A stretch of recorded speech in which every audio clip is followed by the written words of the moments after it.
Dahil sa pinsalang dulot ng pagdagasa ng Bagyong Julian, nagsagawa ng rescue clearing at relief operations ang kapulisan ng Cordillera sa mga apektadong lugar nito lamang ika-1 ng Oktubre taong kasalukuyan.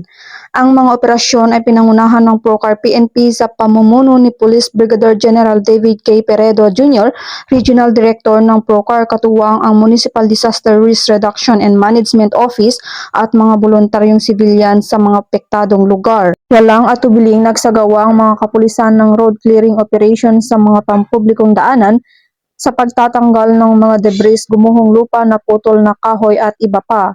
Patuloy din ang pagsasagawa ng mga otoridad ng road patrolling bilang paniniguro na ligtas ang komunidad na nagresulta ng pagtugon sa isang stranded na ambulansya na may sakay na discharged patient na matagumpay na inilipat sa police car at ligtas na naihatid sa kanilang bahay.